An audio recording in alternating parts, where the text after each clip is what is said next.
Again with the pledge of allegiance. I pledge allegiance to the flag of the United States of America and to the republic for which it stands, one nation, under God, indivisible, with liberty and justice for all.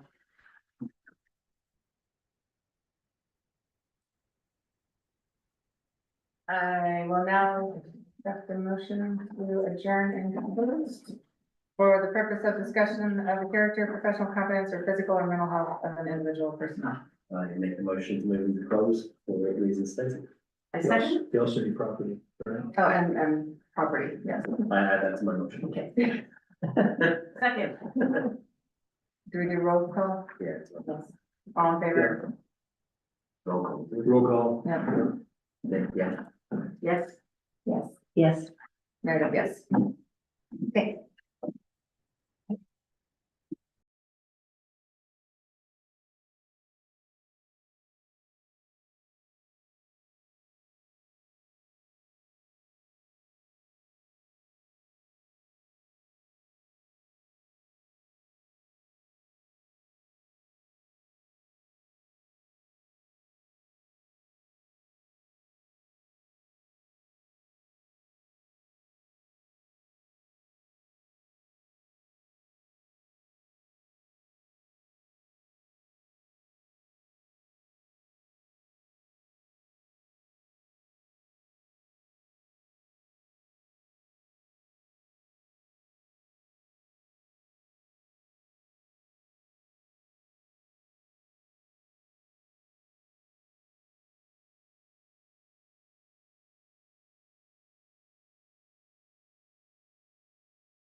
Resume with our work session, I'm not in bed here. Hello, Matt.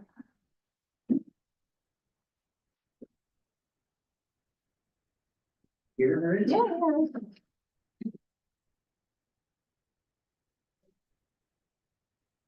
Well, thanks for having me. My name is Matt Wagner. I'm the district superintendent for Basin Recreation.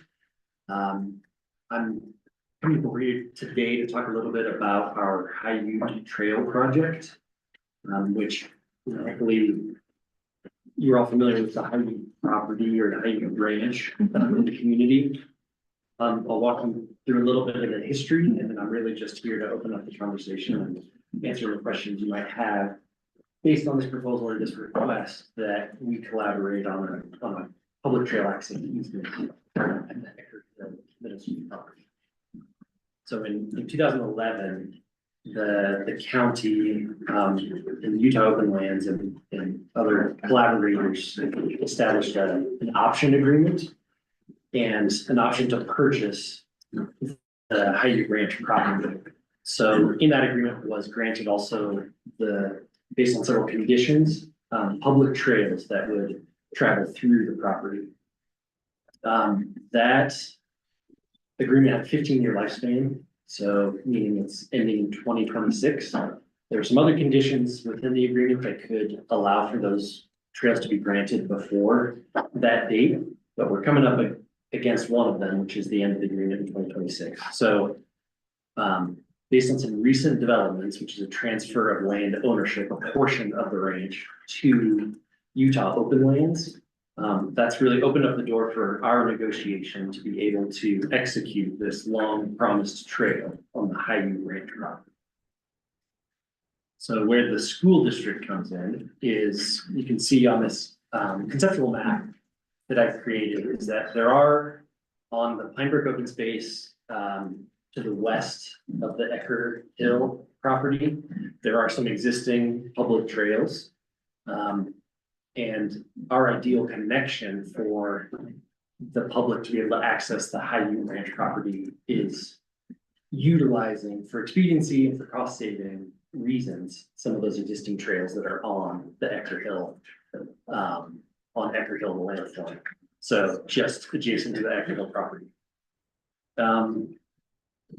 What is proposed here is, in addition to this connection, this critical connection as it's labeled on the map, that allows the public to cross just that upper corner of the school district's property to access what is our planned alignment for the multi-use path.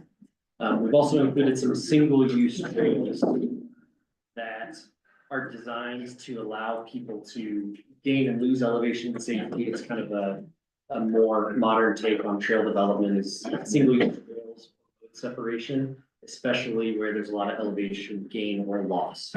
On a multi-use trail like that, you don't want cyclists who are descending very quickly to be sharing trails. So from that portion of the trail would descend or ascend about 500 feet. So that's an area where we've identified as being critical for mode separation.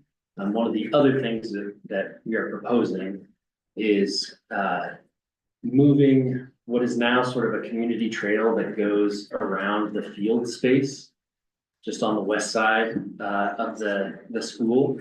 That access point gets moved up the hill and away from the school to a greater distance.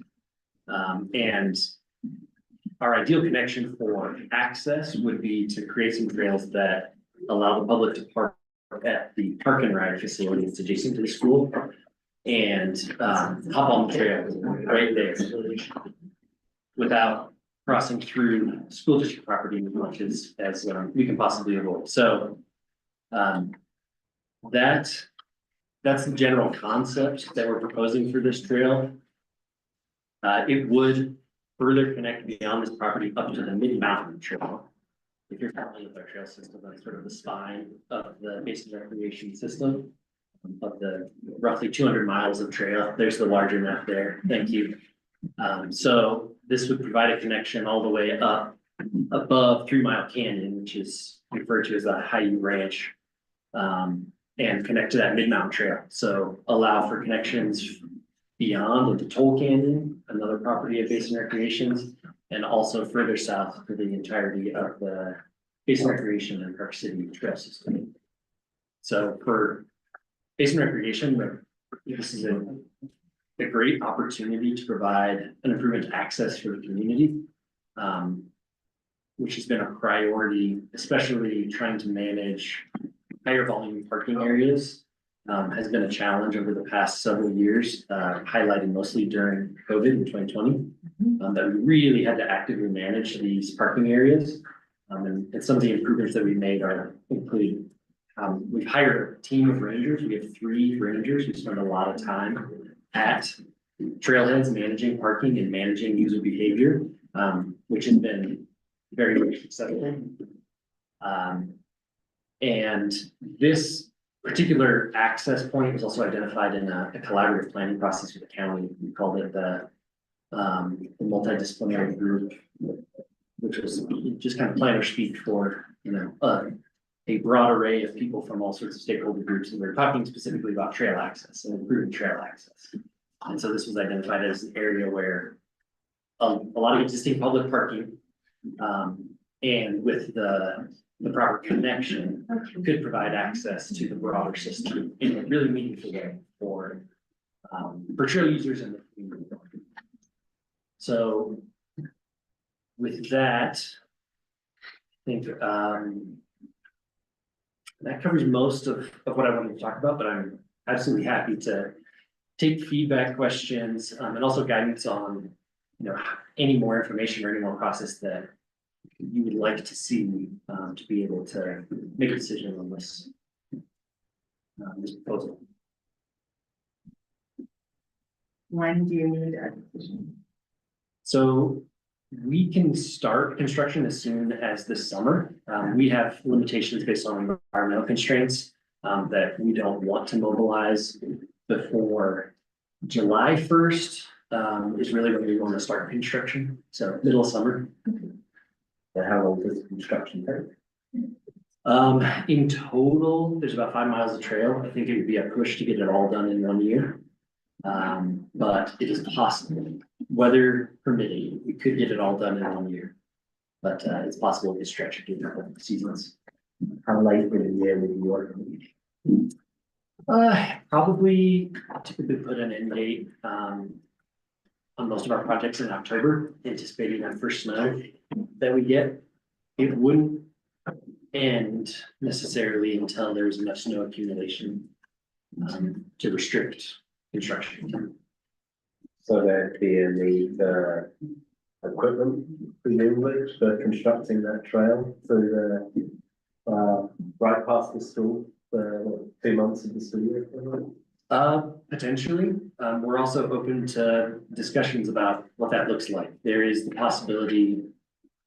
This is because we also lease a portion of this property that the middle school Basin Recreation does and maintains the fields.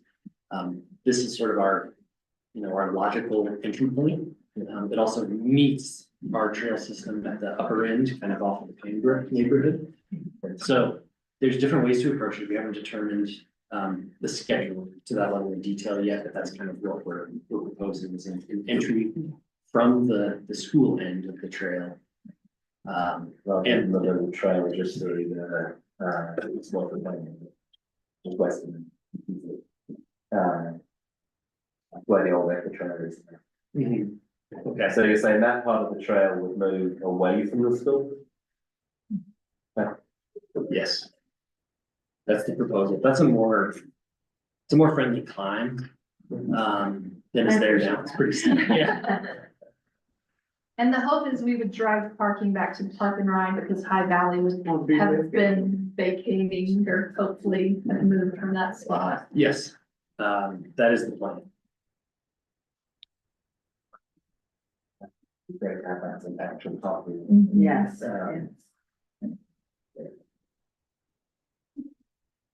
I think our biggest thing is just from a school district perspective, and we talked about this, is ensuring student safety and making sure they're accessing the trail appropriately and not disrupting the school day. Yeah, we're absolutely open to those security concerns and trying to figure out how to best mitigate that interface between the public and the school.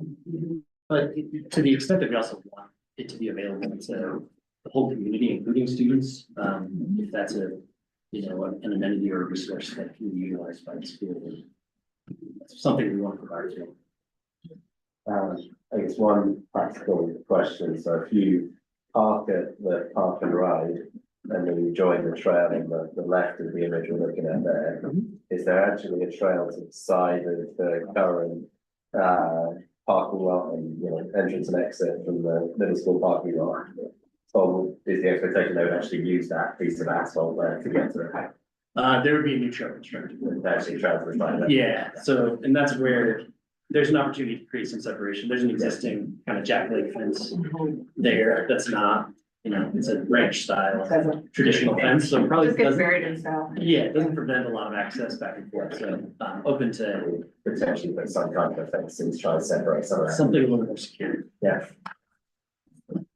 So is the park and ride, and then they're gonna hike up that trail, is there a way, if they wanted to park in an entrance parking lot, that could be a problem, and they cut over because of their school buildings? Well, There's not a lot of spaces in that, parking lot when school's going on. I mean, that's just Yeah. not a thing. okay. So If it's on the weekend.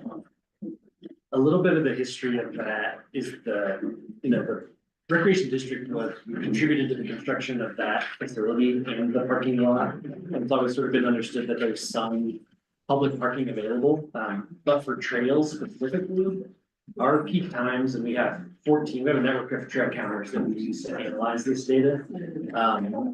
Peak trail usage is on the weekends between like 11 AM and 1 PM. And even then, I would anticipate, like, at our busy trailheads, you're talking like 10 to 15 people per hour are entering the trail system.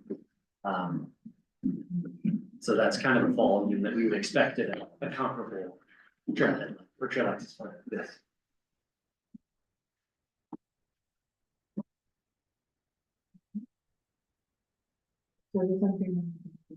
Yeah, so I invite them for discussion and coming back next month as a decision. Okay, great. Okay. Thank you. Thank you. Thank you. Thank you. Thank you.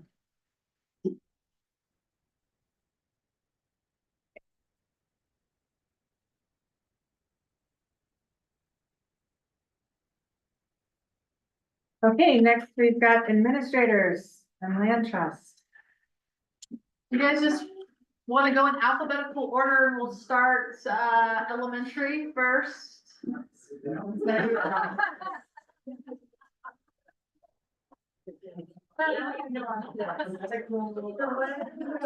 Sorry, Roger. And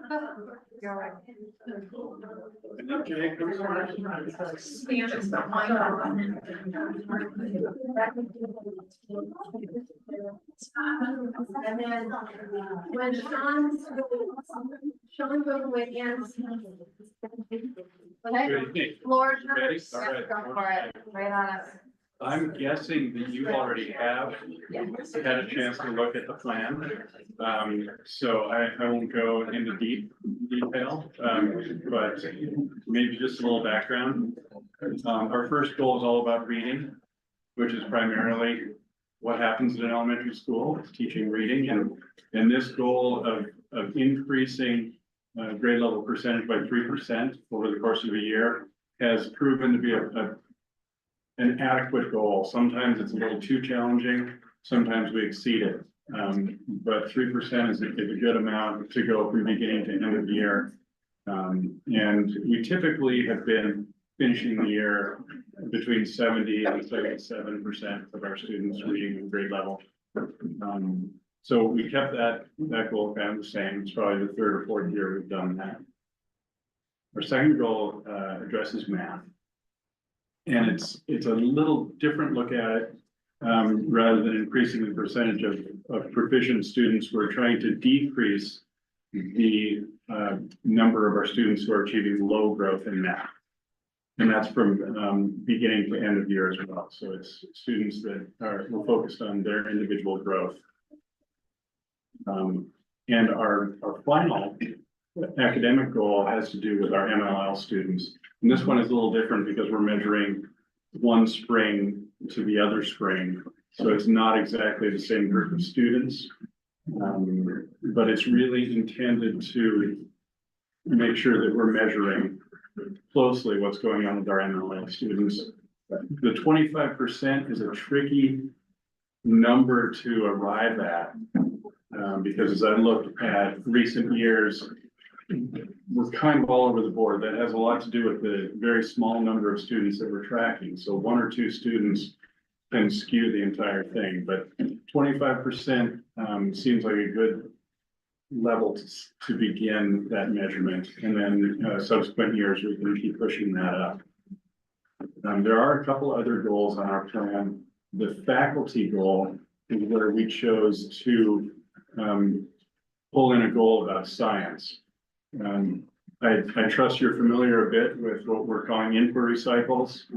And this year, all of our inquiry cycles have been based on our MLL students, but we decided for next year to make that MLL goal in the school improvement plan and to work science through our inquiry cycles. So each one of those would be focused on the inquiry cycles with assessment measures through STEM skills.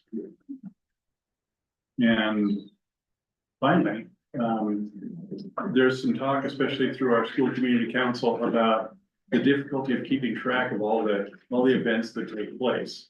And we have a number of different calendars for parents to look at. So we felt that a good communication goal would be to focus on finding one clearinghouse for all events for school. Meredith, maybe you can agree with me. I can, yes. There are lots of fun things going on There are. throughout the year. And that's all I had prepared for you. Do you have any questions I can answer? No, thank you. Thank you so much. Sean. Hi, Angie Duffner, I'm Poland, Illinois. So I'm excited about our goals this year because we really tried to pare down to two really detailed goals. The first one is Poland will increase the number of students proficient in math and reading by 3% as determined by Acadians. Grades K through 3 will use RISE. Grades 3, 4, and 5, we will make these gains by increasing oral language discourse opportunities and curriculum-based materials. How we came up with this 3% is by this year's first grade, by the time they're in 3rd grade, the state's goal is that 70% of students should be reading at or above benchmark. And so what we did was, and then the following year, our district has a goal of 90%. And so what we did was we backwards designed. We said, okay, in order for our first graders now to be 70% by 3rd grade, what do we need to do? And that's 6%. So that's 3% every year. And we wanted the same for math as well. So very excited about that. I think if we could get all of our 3rd graders to 70% in 2 years, that's a great feat. So then our next goal is for MLL. And we got that goal because we know that the district wants our MLL students to be English language proficient by the time they're in our school for 5 years. So we took how we did last year on our access test, and we looked at how we did compared to the state and how we compared to the district. So MLL students reaching proficiency will increase to at least 29%, which equates to 17% above the 2024 state average. So, and then we want to increase 3% above the Park City School District average. So by continuing those increments, we will ensure that our students are English language proficient by the time they've been in the district for 5 years. That's my goals. Any questions? Thank you. Good evening, I'm Kevin. I'm here with Holly's Park.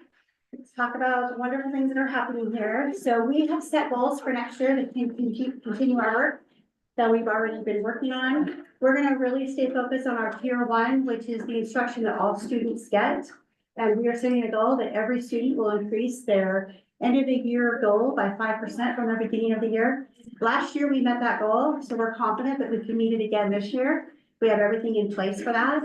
Then we dug a little bit deeper this year. That's an overall school-wide goal, and then we have a targeted goal for our MLL kiddos who we are really focusing on to help them grow, and then also students with IEPs that we want them to see them grow.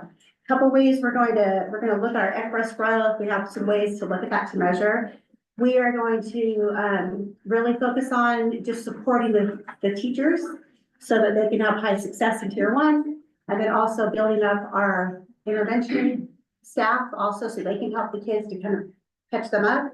And then a big focus at Crowley's Park is we're going to continue conscious discipline for our 3rd year in a row. We're excited about that, and next year, the teachers and myself, we're gonna learn about the structures to put in place so that we have structures. We've been learning all about the mindset and having kids be available to learn. But next year, we're gonna really talk about the structures to put in place that can address specific needs. So we're excited to see the growth and really feel like these goals really capture what we need. So thank you for your support. Kim, stay seated for a second. When Kim joined us in 2022, there is a website called Great Schools, and it rates schools based on academic progress, test scores, demographics, students with disabilities. They were rated a 5 out of 10. As of today, they are rated a 10 out of 10, thanks to the great work. Thank you. Yeah, we've But got. teach like it.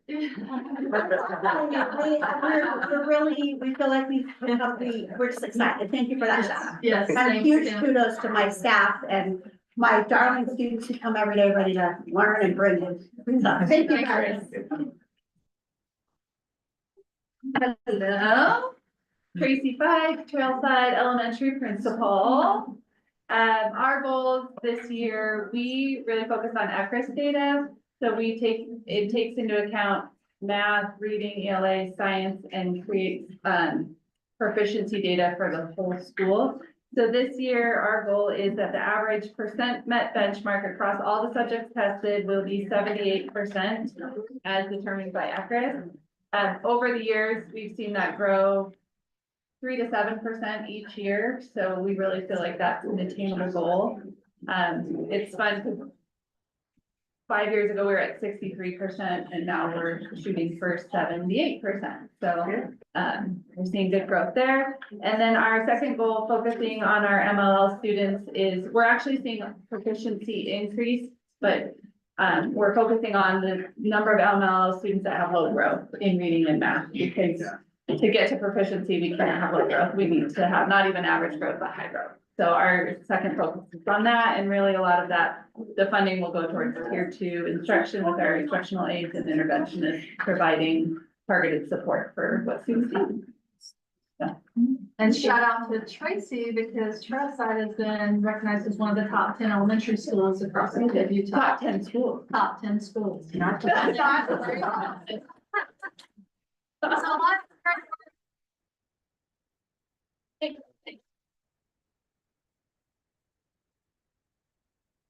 Good evening, Garrett Rose, Principal at Eckerd Hill Middle School. Thanks for taking the time to listen to me talk about our goals. So last year, we hit all of the goals that we had intended to hit and went above and beyond. So we wanted to change goal number 1 a little bit because we are firmly believers in that rising tides raise all ships. And so we decided to focus on students hitting expected high growth because we're already very high in that area. We want to increase that by 3% school-wide so that can get maybe some more higher yields and proficiencies. But that's why we decided to focus on the 3% in ELA, math, and science accomplishments. Our second goal, we kept the same as last year. We did really well with our MLL programs, and that's to include increase by 10 percentage points with growth for our MLL students, as well as a 5% increase in overall proficiency measured by WIDA. In order to do that, goal number 3 directly ties into those first 2 goals, which is we want to give our staff the PLC time that they need. And so we've set aside money for them to have 2 days where they get to work on anything that they see fit, whether it's working on curriculum, whether it's looking at student achievement and tying it into their curriculum maps. They get this opportunity to work on these so that they can focus on those same goals that we have for goals 1 and 2. And then finally, goal number 4 is just making sure that our parents are receiving the communication that they need to for their kids, whether it's just the at least 3 times annually for reports for ELA and math, or whether their child has been chosen for interventions based on ELA and math scores, that they get those reports and we have 100% communication on that. And so those are our goals for the year. Any questions?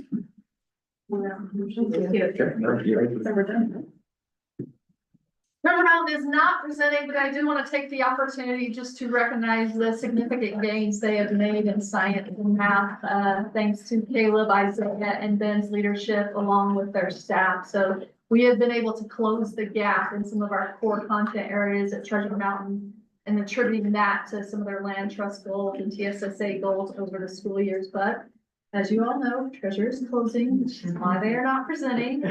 So we'll jump straight to the high school, and Roger and Caleb are going to present the goals. So we've been working collaboratively on this. I do want to just point out that our SEC has, for many, many years, has been funding the Dream Big initiative that is on our campus. And it has been highly, highly successful, but they have really, over the past several years, they wanted to pass on some of the financial responsibilities of Dream Big to the district so that they can go on and do some other things. And so this year we've, Caleb and I were both in the last SEC meeting, and the goal that we're looking at is increasing our proficiency in our 4 content areas. And one of the ways that we're going to be looking at doing that is we're going to try something new next year with the SEC.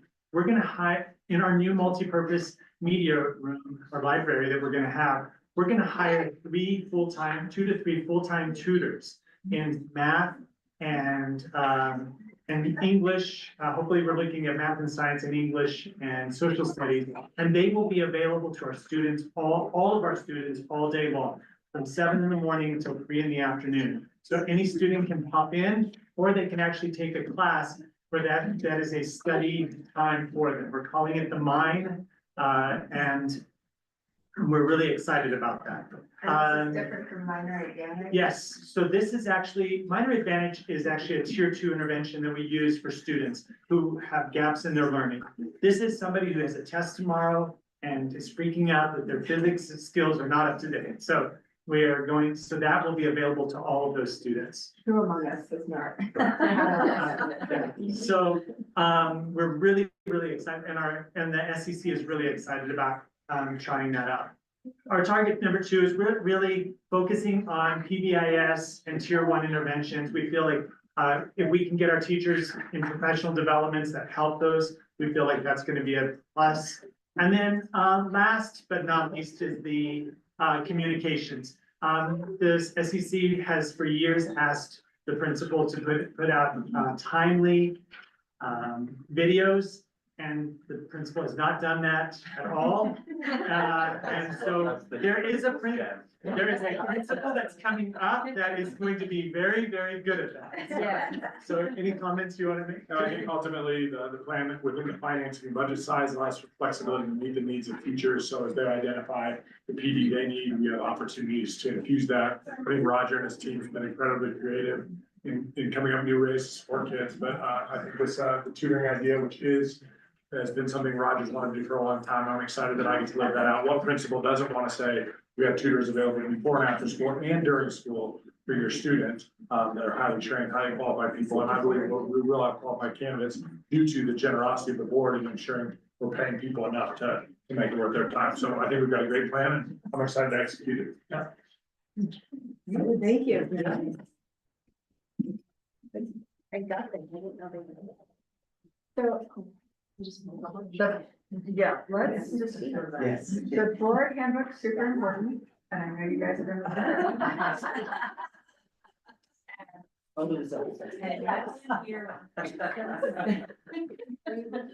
As there is an abundance of public comment, Yeah. do it. We might give Lori a second to.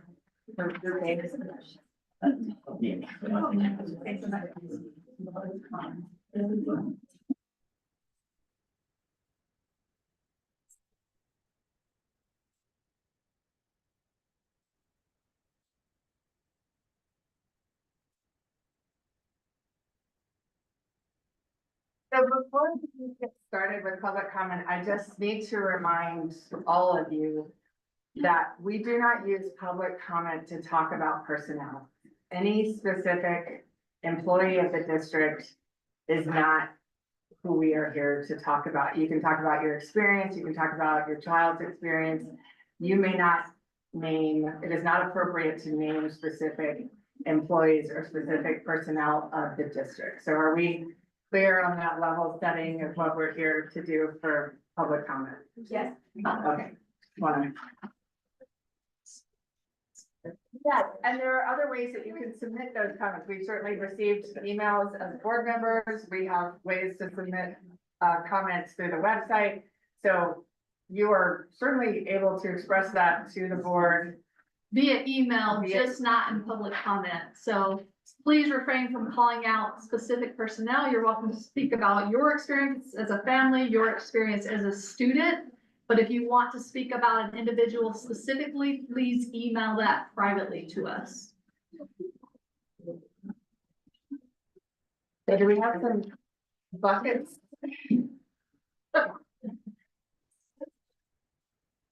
Personnel on there, but not realizing I understand what I'm saying, but I'd like to change my paper. Yes. But no, Yes, yes. So we'll just go in order. The opportunity to speak within. Yeah, do we want the families who have students here to speak first? Yes, please. Okay. Having a 4 and 7-year-old, I can understand how it is to wrangle and keep their attention for so long. What kind of board is this?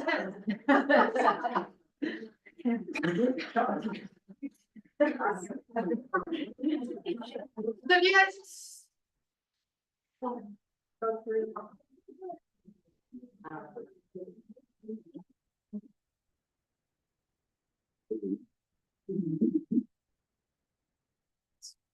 I guess, yeah, one other comment, we're also not going to discuss the public comment here, so Yes. we will listen, we will hear. We will not be using it as an opportunity for discussion. Otherwise, we will be here until tomorrow. Okay. Who are the? Do you want to start with Harley's families? Yeah, you guys. Okay.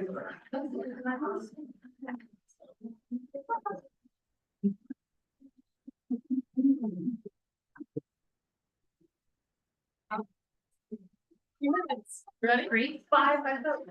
Are we doing 5 on the sheet? Yes. We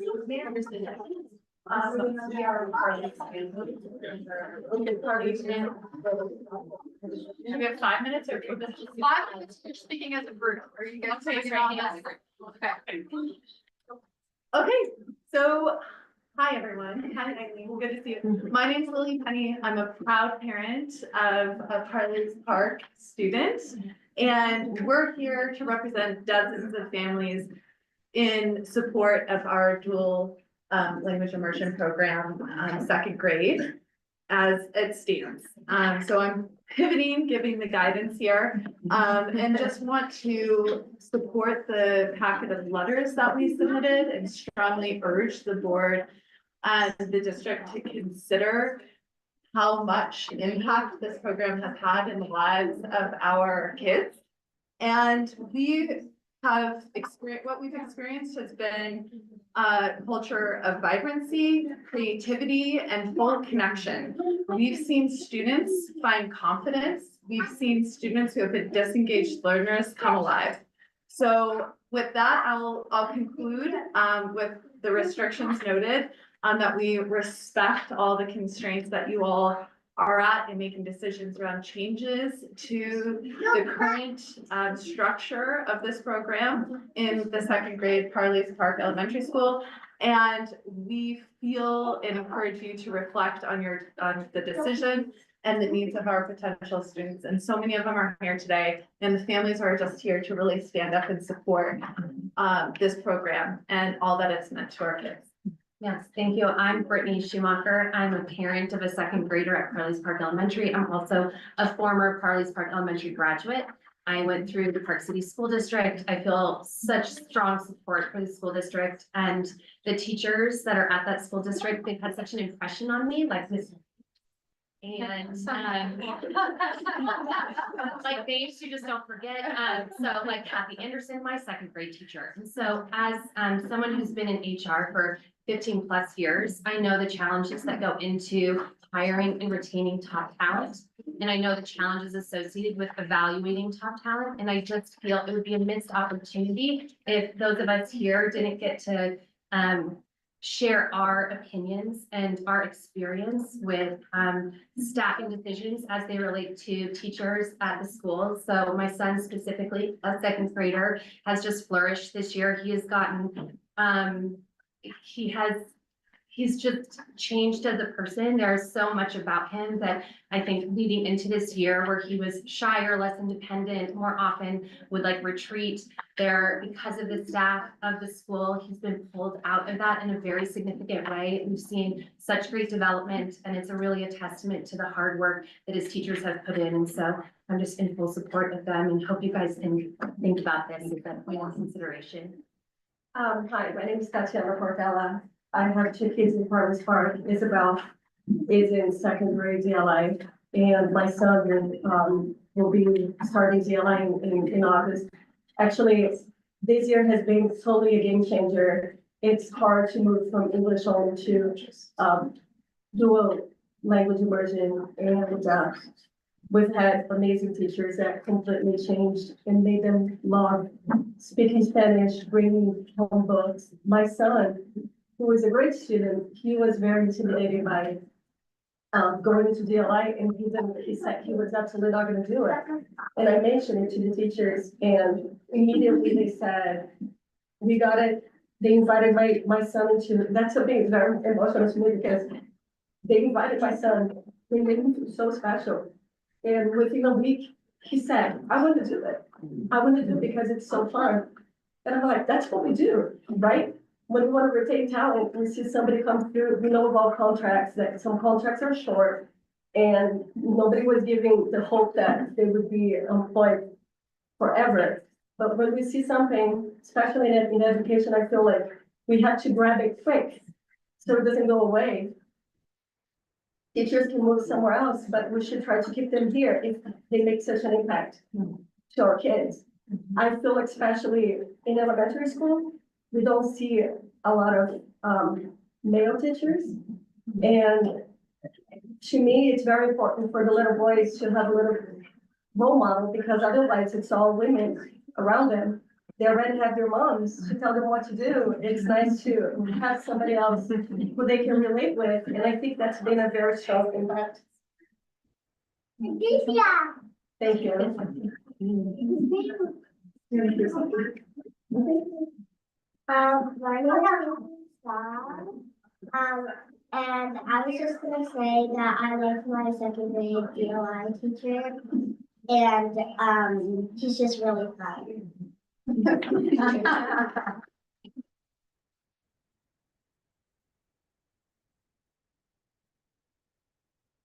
Thank you all for coming this year. Thank you. Thank you for being here.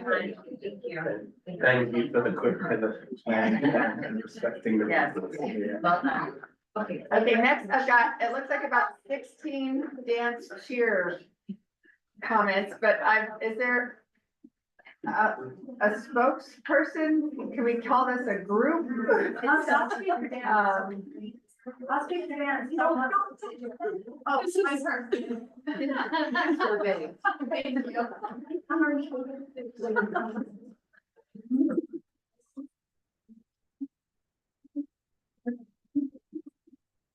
You guys ready? Okay, 5 minutes. Go. I'm Brendan Nelson. I'm here on behalf of the Parks and Cheer team. Our program is slowly falling apart, and if we don't have a coach next year, the spirit rates, like, our spirit will just decrease. The cheerleaders won't be here, the dance team, and we already have low, like, attendance in certain school events, like football games. We don't have the best spirit section, and erasing the cheerleaders and dance team will decline these even more, and honestly will just hurt the spirit of the school. I think we can all agree, going to the football games, just us, or taking your little one can really make a difference, especially little girls and boys seeing cheerleaders. This is so fun for them, seeing them dancing on the side, really lifting the spirits of the game. Role models, having the mini cheer clinics, these can help people also grow up to who they want to be. And taking away this might take away the whole program and what could happen. From another standpoint, the cheerleaders are extremely integral to the Park City community. We do tons of events such as community service. And then also, as a senior, I've seen so many girls work for their whole lives to come to the point where we are now. And I know personally girls who are planning on trying out to cheer in college, and that can like make or break their college experience. That can make or break whether they're able to go to college or not. And I think taking that away is like completely not fair to anybody involved.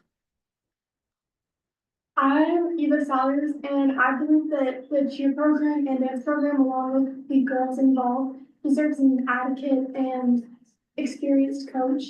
And I don't think that a last minute coach would really give the girls on the team what they deserve in a program that is going to help them grow and support and give them an adequate education in what they are interested in. And I believe having a coach that can give the girls that and can give them the experience that they're hoping for and the experience that they deserve is really important to me and everyone here today. And for safety reasons, having someone that knows what they're doing, who is certified and knows what they can do, also makes a huge difference. Liability.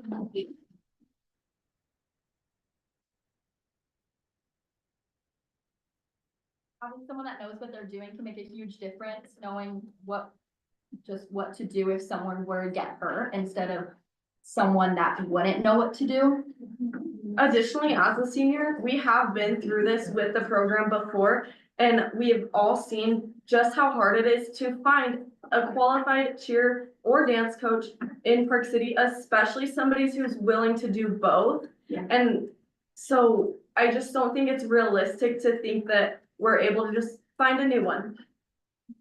Yeah.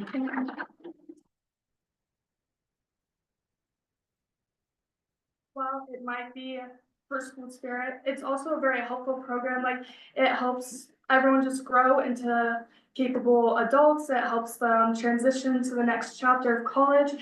And I know that the cheerleaders that I cheer with, all such kind girls and just like spreading positivity among the school. And this is really important for just everything in general. I also feel like the cheer team really brings people together.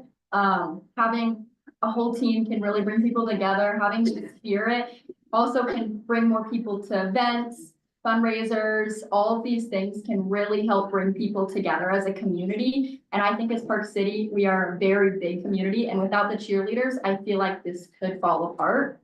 There are also some people who need to be on a cheer team or a dance team in order to make it through high school. For some people, that's all they have. And for some people, this is the only motivation that they have to keep their minimum 2.5 GPA. And it's the only reason that they are able to get into college or make it through high school, which is completely unfair to take away such opportunities from people that you would never take these opportunities away from, like football, basketball. It would not be considered.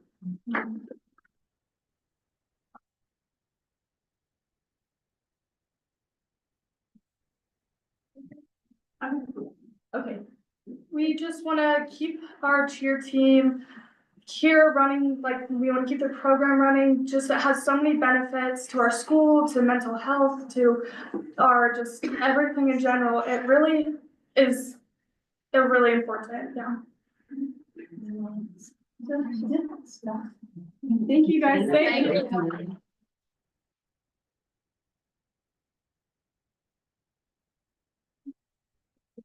back this up a little bit. Hi, my name is Lisa Finney. And I wrote this down because I'm nervous. I've never spoke before. My husband works for the city, so I should consult him. Anyway, my name is Lisa Finney and I'm a parent of a soon-to-be senior at Park City High School. I'm also the substitute teacher for the school district and I have been for years. My daughter's a competitive dancer and on the dance team here at the high school. She's also a TA and choreographer and instructs dance 1 and 2, just to give you some. It's my understanding that the plan next year is to combine dance team with class dance 1 and class dance 2. To me, this is like, thank you. To me, this is like combining an AP calculus class with beginning algebra. Both equally impressive and challenging, but completely inappropriate to combine them in a class setting. My daughter wants to dance in college. I'm strongly opposed to eliminating any dance classes, let alone combining them. My son went to Trailside, Treasure, and Park City High School until his senior year. He transferred to Brighton High School due to a negative athletic experience at Park City High School. While this built character and showed his courage to change, it impacted his future for athletics and was really difficult to go through. I do not want my daughter to have to leave her senior year to be able to dance at her current level, to be able to dance in college.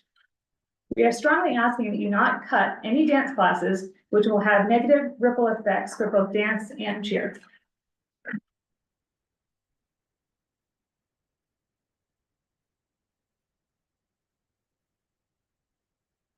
The dance and cheer crew for coming this week. I just would like to mention one thing, and I'm not a lawyer, I'm not a public policy person, but to me, this is a Title IX issue as well. Equality between girls and boys sports. We've seen a lot of negative impacts recently on women's sports, and I would like to see this sport opportunity be maintained here at this high school.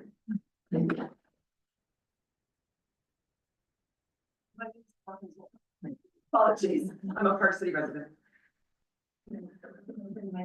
So I'm Laura Tettelbach and I have a soon-to-be senior in high school and I'm here with all these people that came, but again, just an advocate for cheer. Like these girls are such strong and dance, but there's cheerleaders are the face of the school. They are such strong, powerful athletes. They work all year long to do this and for them to not have the same opportunities that all of the other sports have, it's not fair. And my daughter is the same situation as Addie. She wants to go to college and cheer and this would really make that a lot harder decision where she's looked at switching high schools before, but she's committed to Park City. She wants to stay in Park City, even though this has not been the optimal place for her to be a cheerleader. So we are sticking it out again, but we really ask that you maintain the cheer program so we can keep it up. Yeah, that's all.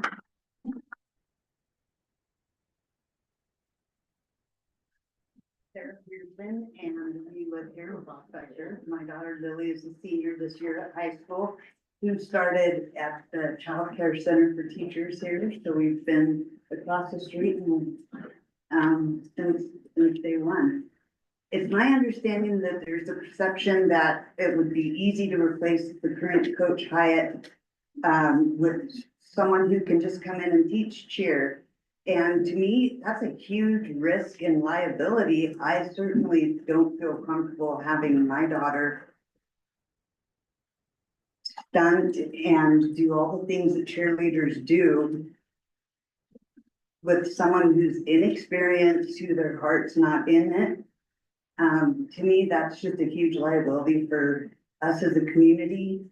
And also, as a community, we need that school spirit brought together. We've all talked about how school spirit's a little iffy at times, and even in the kids' school, what do they call it? The student body has really been pushing school spirit, and without cheerleaders at a football and a basketball game, I don't know how you think you're gonna grow that. And so it's critical to the community that we try to work with Coach Hyatt and keep her on and get away from the mindset that some random will just happily volunteer to come and teach our cheerleaders. So hopefully that can be something to consider in your budget. Hi,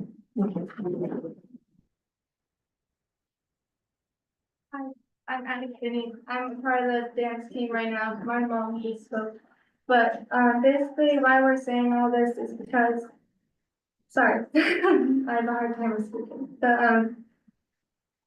Next year they're gonna combine the, sorry, I didn't know I was gonna cry. They're combining the intermediate team, or intermediate classes with the dance team. They're combining dance on to beginner, dance and intermediate with the competitive dance. And I just think that's very unfair to us because we work really hard in our dance classes to make good half times and like good spirit for the team and everything. And like me, some people are trying to go like beyond high school for dance and cheer. And so I just think it's very unfair to us to combine the two classes because the skill levels are very different and it'll be very difficult, especially with the amount of kids in the class. But anyways, I'm okay. I just think that if we could possibly, by any chance, just split up the dance team and the intermediate class. That would be very useful and very helpful for the dance team because it'll be very difficult for us to practice our dances, to learn our dances, to practice our skills and their skills. Because in my experience, I am a TA, like my mom said, for dance one. And the skill difference is very like, I forget the word, but very like different. And because dance one is basically just the basics, like they don't even know how to turn, don't know how to leap, don't know how to kick, and you have to teach them all of that in the dance team. You already know all that stuff, you're trying to like improve even more than that. And so combining the two just will not work and will, the dance team will just go away and disappear, which for many years now, we've tried to improve the dance program, and with this, the combination of both classes, the dance program will completely just disappear. I truly believe that. And yes, the cheer team will also struggle because they will lose the most amazing coach. I know I'm not supposed to talk about that right now, but, okay, sorry, but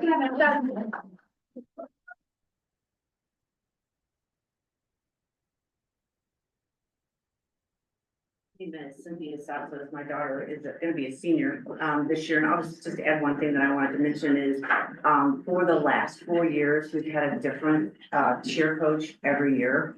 And just we were really looking forward to having that same coach. I think the girls, there's been parents that have stepped in. We were chewing on our fingernails, worried last a year ago if we were even gonna get a coach. The coaches didn't get plugged in until August. There were lovely parents of some kids who stepped up. This past year, we've had a coach who's really a coach, and I see the big difference in the way the girls perform and what they've learned and how they've grown.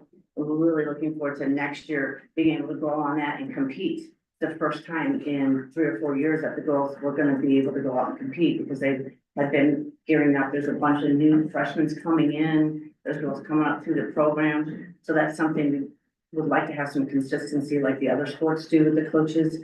The other thing I want to mention with the cheer team is if they, the dance team, if they combine the two classes, that's 26 kids for one coach. They're not gonna be able to learn a lot and work together, and then the difference between the quality of, not the quality, but the experience of a new beginner dancer and an experienced dancer just trying to get in college. So we just hope you guys consider these things.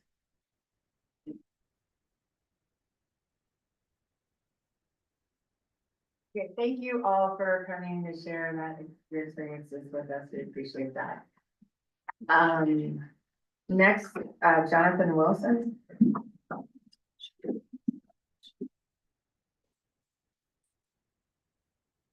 Hey, I'm John Wilson. I was here before in November. This is Gina. I'm president of the Hollywood Ranch HOA. Vice Vice President of the President. HOA, work. We've been working with Mike Tanner, who is no longer here. But met him back in November, to discuss the, phase 4 of the, athletic master plan. And then tried to stay in contact with him, but wasn't receiving any information. And then at the last meeting. Yeah. Or, At the last meeting, which we were not able to attend, but one of the other members of the board attended. It seems that phase 4 was very quickly pushed through without much discussion. The phase 4 plans were posted the day of the meeting, not in advance. And I think the basic premise is we don't feel that we are being heard as the HOA. We also happen to be, John and I, and then 2 other attendees here, residents of Lucky John on the strip behind the high school. So I can tell you from my perspective, my house went from having open space to now having a big building in front of it. We were promised there would be large trees put in, that there would be a berm. None of that has happened. And now we're trying to intervene with these plans around phase 4 of the athletic department. It's interesting to be here hearing about dual immersion being cut, cheerleading coaches being fired when we're building a 13,200 square foot accessory building right on Lucky John on a residential street, which doesn't make much sense to us because Kearns Boulevard is a thoroughfare. So for us, I mean, our homes are our livelihoods. You all live here, we're residents of Park City. To have these commercial looking buildings, I am now looking out at a dumpster and a industrial compactor. We're now right now facing trees where we have a field. We're being told that concessions and the accessory dwellings are going to be moved closer to Lucky John, that they're going to be, I can't remember the exact height, 28 feet high, 13,200 square feet with 300 lockers for what? 28 feet. 28 feet, yeah, right, thank you.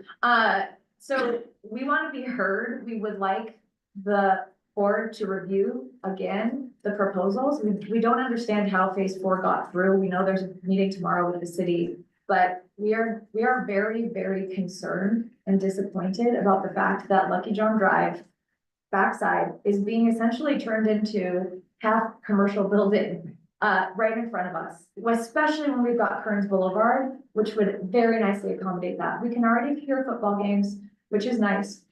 But moving concession stands closer to Lucky John, building a 28-foot tall building in front of our homes on the back side, it really doesn't feel right for us as members of the community.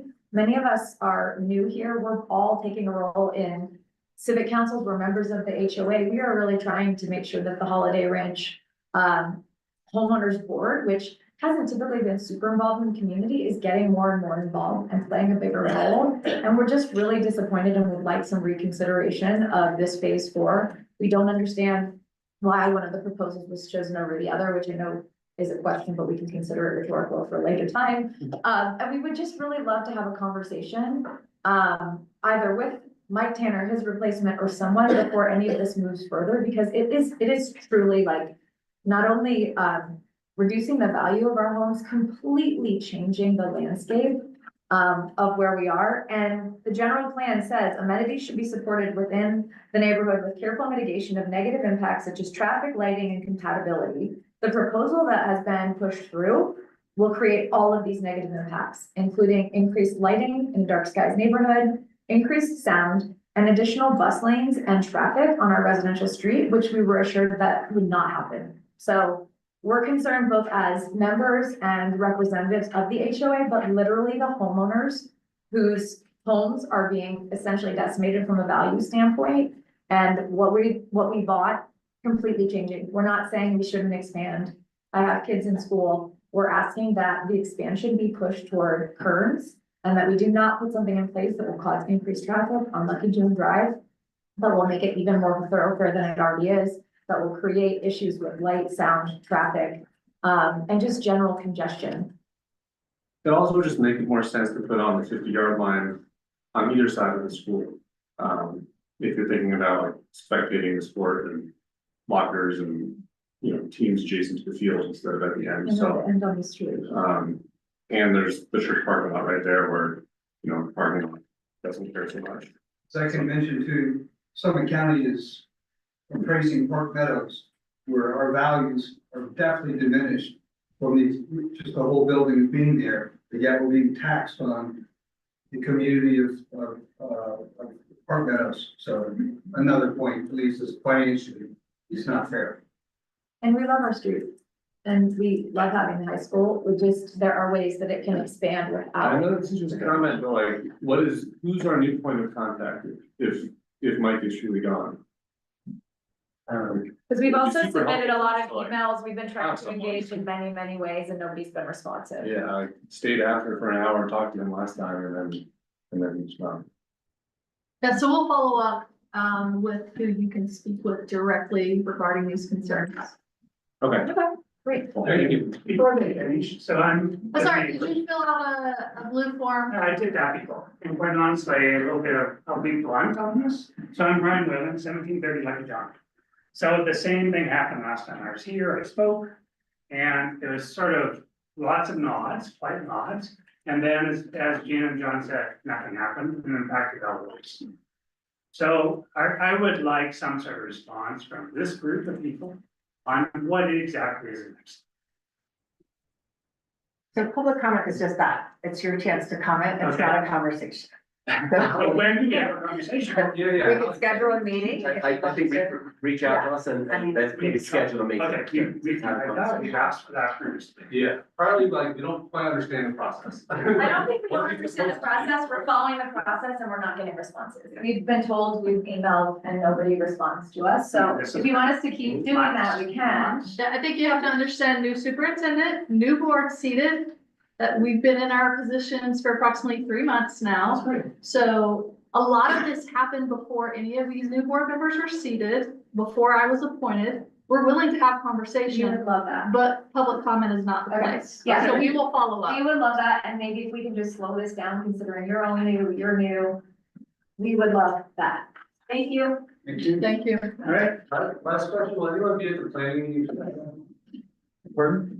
Will any of you be at the planning meeting tomorrow? City. The city planning, where they're gonna talk about the project. Our owner's rep and architect usually attends that Okay. meeting on our behalf. Would they be the people that we would then be our point of contact with? They would be a part of the conversation, but district leadership would also be a part of that conversation. Okay. All right, thank you. Thank you very much.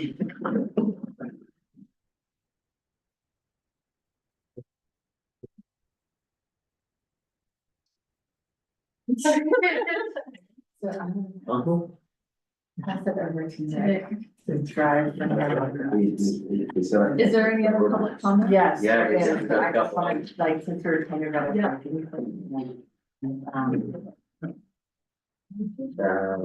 do something. I need to, no, I just wanna make sure it's okay. You can take a hundred review if you want, or if you think it's okay, I'll go ahead and see. I've got a few things. Okay, then you take it and do that, okay, just. You're good? Okay, sorry. We got it. Let's see, we have 2 comments about the Chinese language program. Let's start with Kathy. Are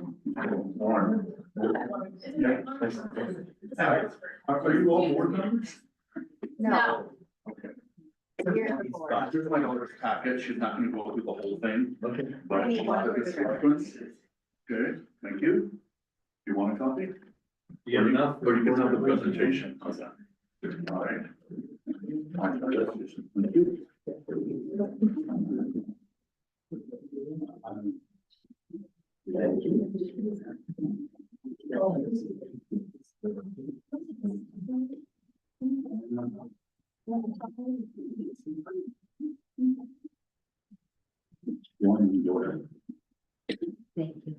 You got 3 minutes, go ahead.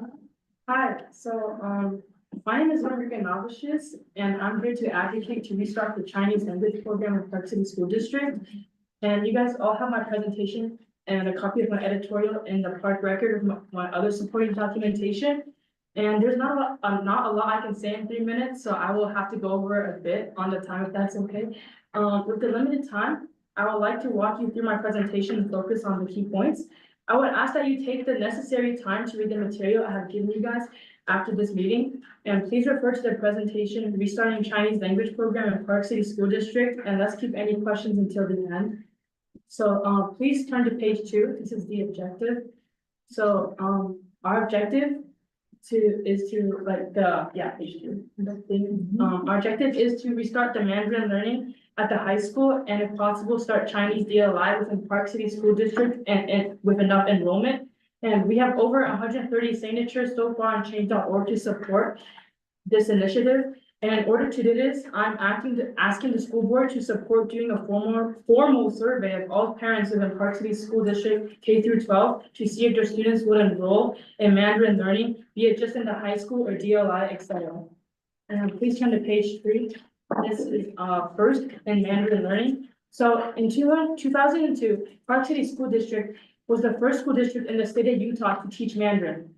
Enrollment was eventually a couple hundred students within Ecker, Treasure, and the high school. The program was canceled in 2022 with the last teacher who resigned, and we could not find a replacement teacher. And please turn to page 4. This is the address diversity issues within Park City School District. Park City doesn't have a lot of cultural diversity and is 82% white, around 15% Hispanic, and less than 3% Asian. Where I went to school from K through 4, the student population looked more like the rest of America, a melting pot. And having more diversity makes the school more welcoming for students like me or other minorities. It encourages respect and understanding, and it better prepares our students for the future to learn Mandarin. Please turn to page 5. This is China challenges and opportunity. China is challenging the United States economically and militarily. Our students should have the opportunity to learn secondary language to compete in the global economy, with Mandarin being one of the most important languages to learn. Across the country, some parents and students are averse to learning Mandarin because of the current political climate. But I think this is short-sighted, as we should not let politics block learning that prepares us for the future. Please turn to page 6. What is Utah doing with Mandarin? The state of Utah has 96 schools teaching Mandarin. This includes K through 12, secondary language learning, and DLI. Let's not let Park City fall behind when other school districts continue to offer Chinese education. I was told from school leadership that there is not enough demand from parents and students in Park City School District to learn Mandarin. I disagree, as demand was growing in 2022 here at the high school. Please turn to page 7, finding Chinese teachers. We can find a Chinese teacher. It has become easier since COVID.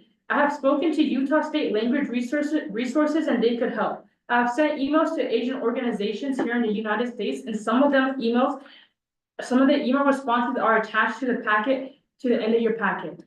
They list associations for Chinese teachers that allow you to post job postings on their website.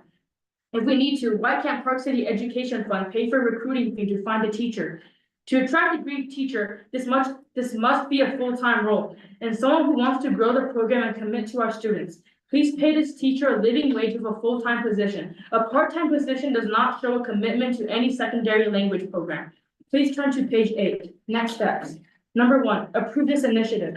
I want to work with school leadership at all schools in Park City School District to put together a survey the K through 12 parent and student population within Park City School District. Together, we can bring a program that puts Park City students ahead of the curve. You guys have any questions?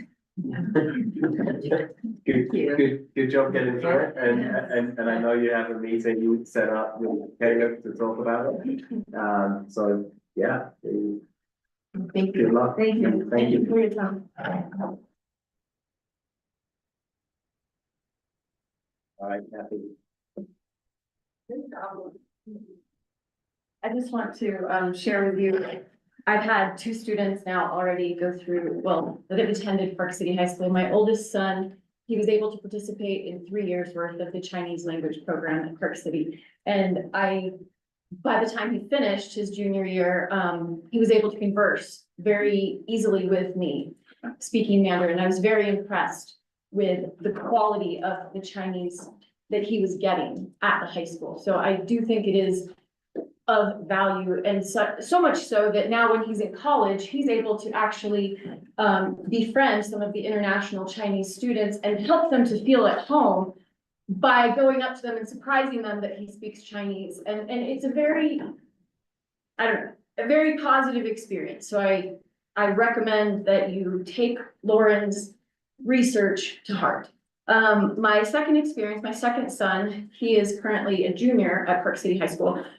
He's had to take Chinese online through the SEATS online, Utah Online. The problem there is that they only offer 2 years of Chinese. Now, I did mention that I speak Chinese, so I really wanted my kids to take Chinese in high school, and I told them that college recruiters would definitely be impressed to see that on their resumes. And it was cute, a couple months ago, he texted me and said, "Mom, you were right." Because he's been in contact with various college football recruiters, and they have of elite universities, and they've actually commented on the fact that he took Chinese and that it's on his transcript. One of them unfortunately said, "Oh, but you need to have a 3rd year." And so that's where the online option doesn't really work. There are only 2 years available. And then you also have the problem of it's not with the same program, and we need to try to figure out, oh, well, is Chinese 1 and 2 really going to have prepared you for some other programs, Chinese 3? So, whereas that would be avoided if you had an actual dedicated program at the high school. There would be no problem with someone taking 3 years or 4 years of the language with the similar program, the similar teachers. So I encourage you, again, take Lauren's research to heart. See if there's anything else. China has one of the largest economies in the world. Chinese is a language of interest to the government. It's a language of interest to businesses. And we should make it a language of interest to Park City School District again. Thank you. Can I chime in real quick on Lauren's side? To Catherine's point, yeah, if you go to Chinese 2 through Utah Online, and then you can even go to AP Chinese. But how do you get there? There's a gap. All right, so Lauren right now is she's made it through Chinese 4. We're paying $3,000 to do language bird in California. So that's how she's got to Chinese 4. She might be able to take AP Chinese in her senior year because Utah Online has it, but there's that huge gap. So you stop at 2, we've talked to the state during COVID. They said, we're working on 3. They never did. So there is a gap. It would be great to get it back into the high school. We hear you. Thank you. Thank you. All right, we have covered a lot of ground in public comment today. Is there anyone for public comment who has not gotten to speak yet? All right, then we will move on. We might jump around a little bit on agenda, I think, but do we need to do? We have to do the consent agenda first. Yes.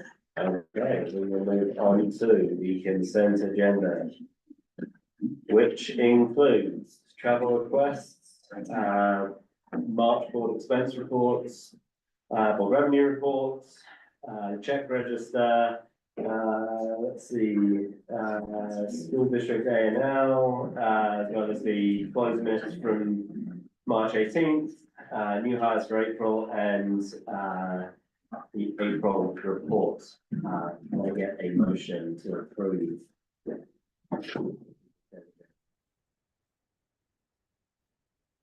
Okay, all in favor?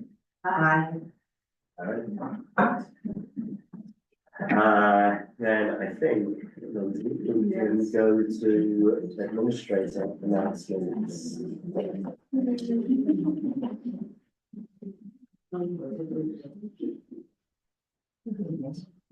This one? Yeah. Yeah, we'll see if it's the right one. Trisha Wilborn, do you want to join me right here? Or right here?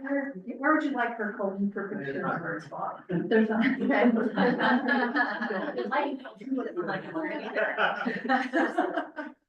So Trisha joined our school district back in the fall. She's currently serving as the Dean of Students at the high school.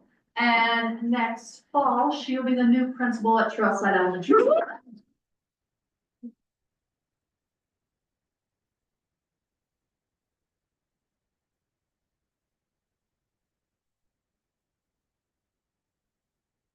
my Isaiah up as the new principal of Eckerd Hill come August. He is going to introduce his new assistant principal. Yeah, so, good evening, members of the board and everyone else. I'm very excited to introduce, announce, and welcome, Ms. Catherine Stoney as the new assistant principal at Eckerd Hill Middle School for next year.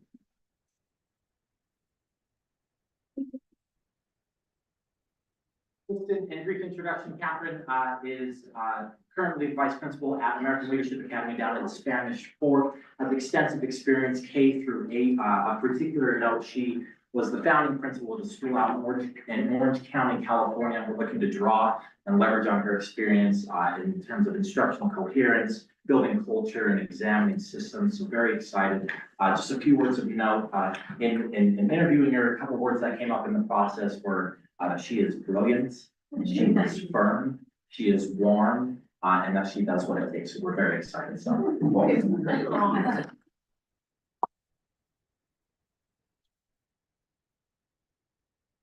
Like Caleb, I think he's flying solo because our other two new APs had prior commitments. I'm just very excited to introduce the other new assistant principals of Park City High School. I know they are fan favorites because they are internal candidates. And they are Angie Erickson, who's currently serving as our MTS tech coordinator.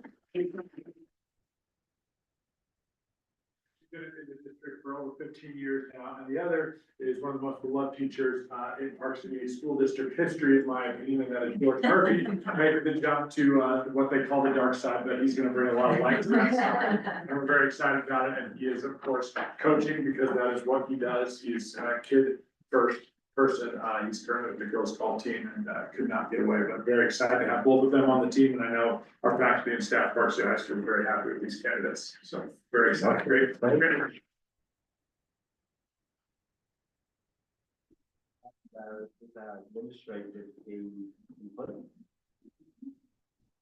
we done? I hope so. I hope so.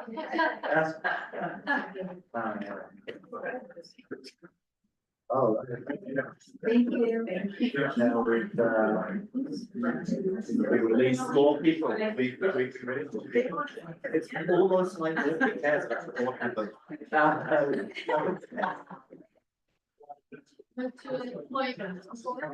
Well, I was gonna say, let's do the employee group reports and we'll come back to that afterwards. Let's release as many people as we can. And then we'll go back. We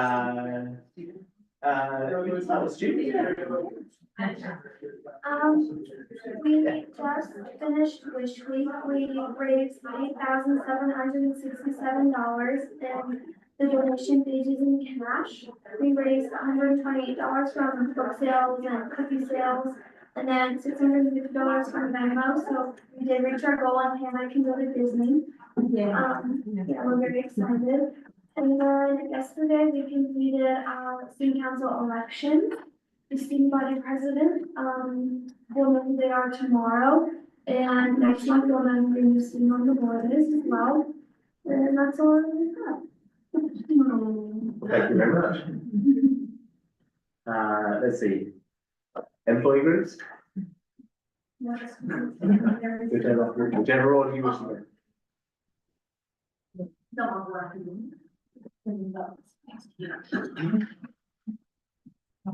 This is very brief, so good evening.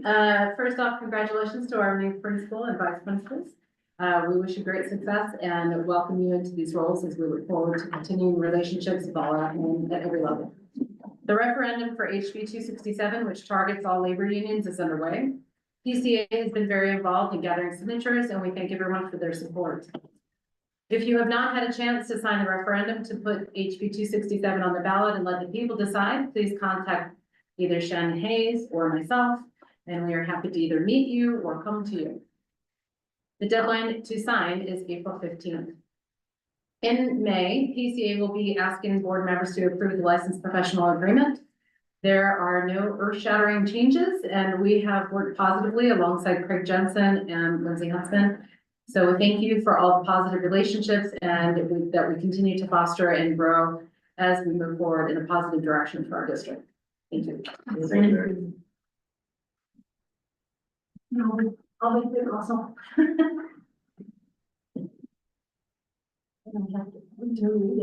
On behalf of BIG, I just want to extend a warm welcome to all of you on the board and introduce myself. I'm Cindy here.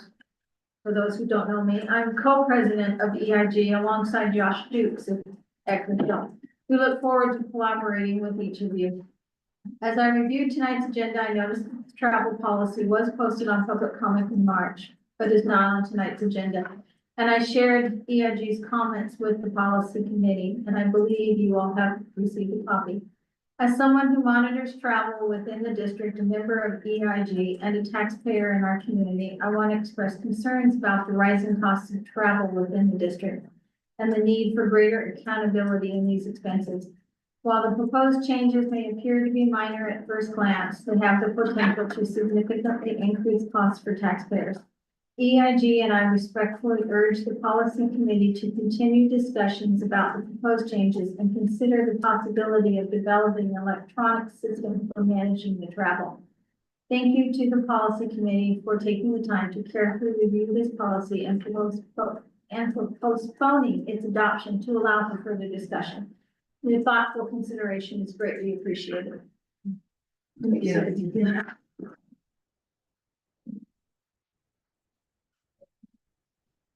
Gina. Almost. All the time you need. Hello, Gina Cox, PCCEA president. We have been a little absent because we've been so stinking busy. Who hasn't been? We missed last month because we were at the National NEA ESP conference. It was incredible. We got to meet with ESPs literally from Hawaii to Maine and Alaska to Florida. Getting to meet those professionals and share our concerns, our wins, just creative ways of problem solving is always just such a neat experience. Plus, Utah became the third state in the United States of America to have back-to-back ESP of the years. So Andy Marcus out in Canyon School District, a custodial staff worker out there, took home the National ESP of the Year award, which is incredible. That puts us up amongst giants like Washington State and California. So I think all eyes are on Utah, and I am excited and I'm ready, and we are doing hard work. As Mary mentioned, referendum is in full force. We've got about a week left. If you haven't signed, let us know. Something that I just wanted to mention that I've taken away from the experience is that it has been a really incredible bonding experience amongst all public servant workers. So we are literally working shoulder to shoulder with librarians and lab workers and firefighters and police officers, former educators, current educators. Once an educator, always an educator. It's really been an incredible experience to share stories, and people come up and say, thank you, for continuing to fight for our right. And I always like to mention, remember, because we've done a lot of the work up here in Senate District 20. Remember what you guys did first. You guys stepped up to the plate and said that we support our unions. We support and appreciate the relationships that we've built and the conversations we've been able to have because of our unions. And that has set a precedence in our state. We've been able to take that to other locals and say, look what Park City is doing. So I just want to say thank you again for that. It is greatly appreciated, and we just really appreciate the relationships that we've been building with you. Really quickly, let's see. PCCA is starting our election process as well. So we will have hopefully new board members and representatives from all 7 of our job categories. It's something that we've not had in the past. It's something that's always been in our bylaws. We just haven't always had the incentives and the ways to encourage people to step up into those roles. We had some creative ideas this year, and we've already had some feedback from our membership. So I'm excited about that.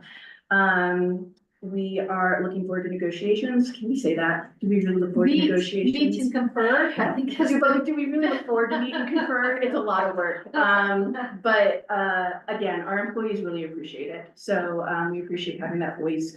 It's going to be a sprint, as Mr. Jensen has said numerous times, to get it to you guys on time. But we're here for the hard work, and we're ready to do it and collaborate and work hard on that. I think that's good. I don't think we need to take any more time. Just thank you, and, I'll see you next month. Thank you. Anything I think is over for you, It is. So. and then we'll go back to.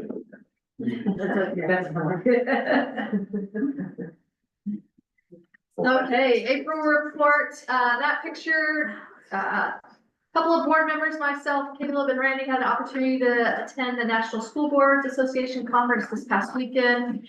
Caleb and I were selected to present. We presented on relationships first, and the power behind human connection and how that can really propel your district forward. We were a bit concerned that no one would come because it was 12:45 after lunch on the last day of the conference, but Randy can attest, we did have a almost full room of board members and superintendent. So great experience for us. As always, our mission is to inspire and support all students equitably to achieve their academic and social potential. Our vision is student-centered with a focus and emphasis on the whole child. Our students are safe, supported, engaged, challenged, and healthy. Many of you attended the ribbon cutting. Was that last week? The days are starting to blur together, but that's 2 weeks ago. We were able to celebrate a major milestone with the ribbon cutting in the new forum. People were able to see the new cafeteria, the new gym, the 2 new wings that will accommodate 8th grade coming over in the fall. State-of-the-art classrooms, an updated kitchen, opportunity for kids to experience a makerspace with 3D printers, laser cutters. So one of those wings is already occupied by teachers, then other wing will become occupied later this summer. Mission and vision, a couple different pictures. Here our SPED department hosted a transition fair on April 3rd. That event supported 18 agencies from across our local and regional community. They shared information with our families, answered questions, and provided resources to support our students in their post-high school experience. That was organized by Laura Glass, who's one of our special ed coordinators. In the middle, you see Bright Futures. They had a college grad celebration this last Saturday night, April 9th. It was April 5th, I believe. 9 of the 11 grads of PCHS class of 2021 were able to attend that ceremony with their families. On the right, you see our PCHS Kindness Award. That is Bob Evanston, one of our assistant principals at Park City High School. We had 3 award winners. Ashton Sylvester was our 10th grade award winner. 11th grade was Bree Van Beaver, and 12th grade was Zoe Ayers. Academic success, there's an exciting event that happens every year at Eckerd Hill. It is put on by their librarian, Laura Rude. And this year it's Battle of the Books. Some years it's one book, one school. But this year they had a unique opportunity to host a special author, Jennifer A. Nielsen. She's published 8 books, and they were able to choose within their advisory one of those 8 books. The entire school has been reading one of her 8 books. They've been competing in events like the game show quiz, battle for which of the books is best. And this Friday, I believe they're having a culminating event with Battle of the Books at Eckerd Hill.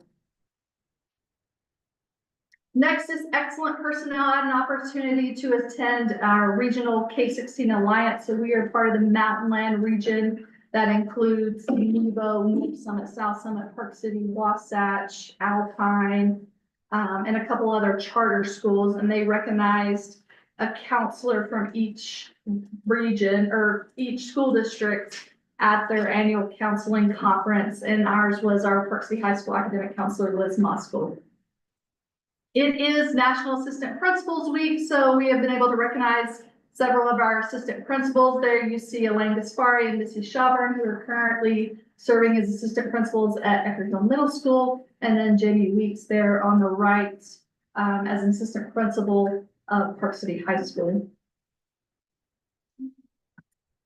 We had some conversation this weekend about, do we have a strategic plan? We do. It was adopted back in 2023 and runs through 2028.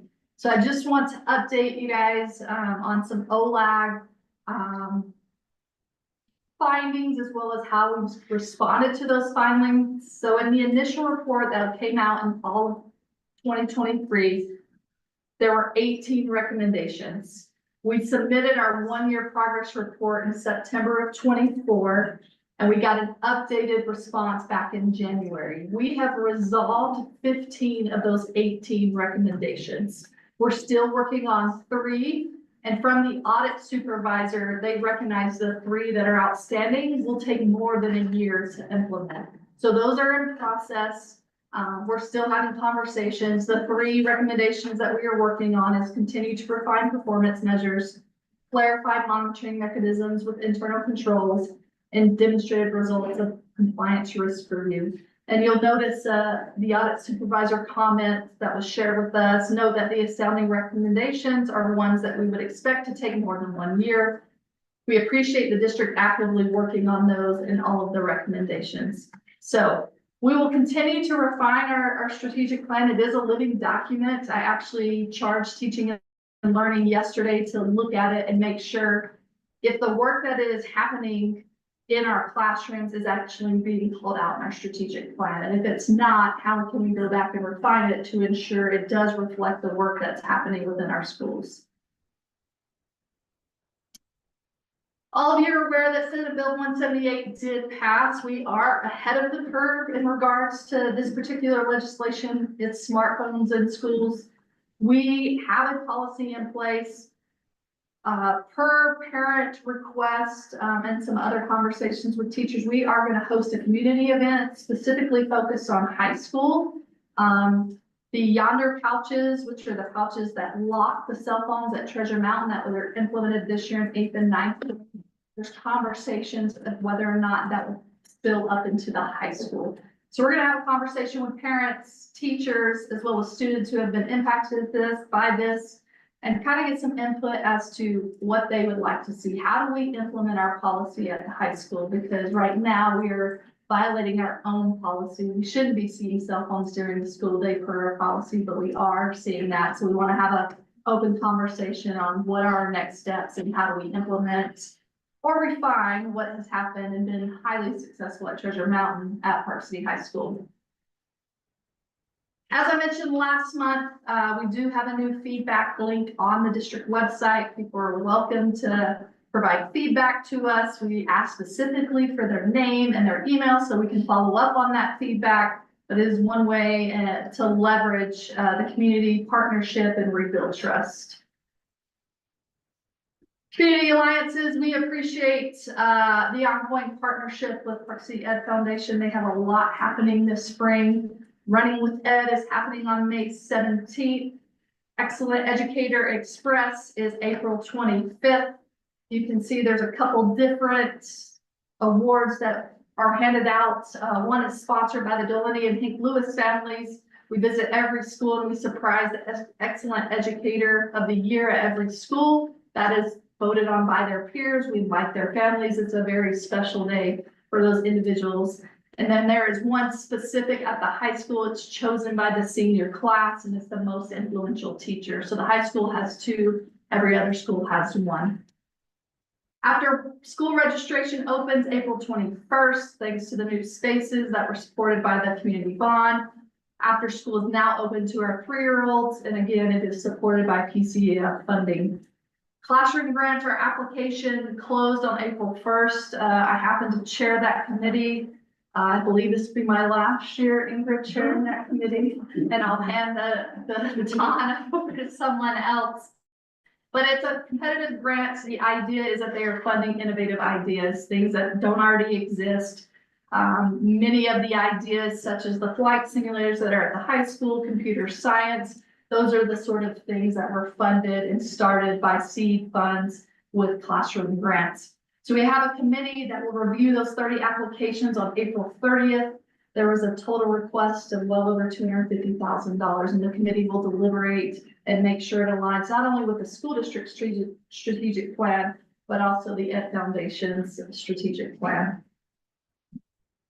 And farewell to Treasure Mountain. We are in the process of planning some events as Treasure Mountain, the school year comes to a close, and we will say goodbye to that building.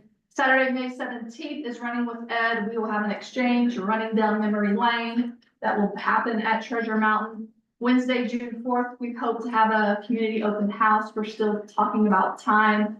And then we'll have a staff alumni event, date and time to be determined. But we really want to celebrate the legacy that Treasure Mountain is and allow people to come back and have conversations and revisit memories they may have had within that building.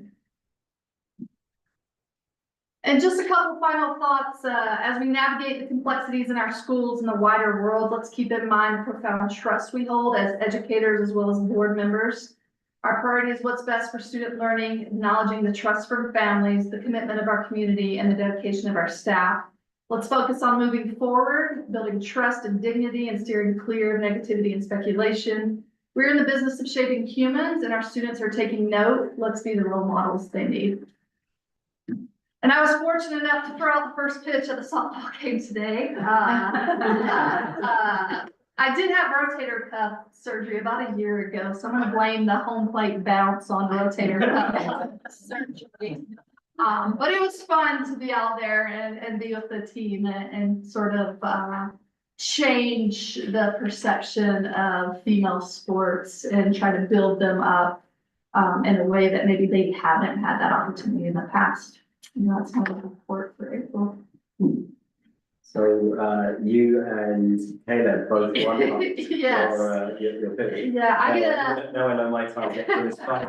I get a chance at redemption next Tuesday. I'm gonna throw out the first pitch for baseball, so. Yeah. It's fun to be in a different environment and celebrate with student athletes. This is, okay, thank you very much. That is probably a good time to go back to the Board of Ed handbook, since we just talked about vision and goals.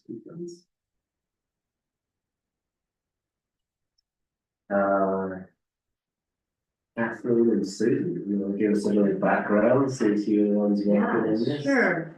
So we decided that the board handbook needed a big update, and we took the time, Susan and I, to look through it and look at other districts in other states and how the same size as us, same economic scale, all of that, and put together a cleaner handbook. We're still in the process of doing it, and it will reflect actually the duties that the board members have compared to what the superintendent's duties are, so that the community can have a better understanding what our roles and responsibilities on the board actually are for, and what the roles and responsibilities of the superintendent are.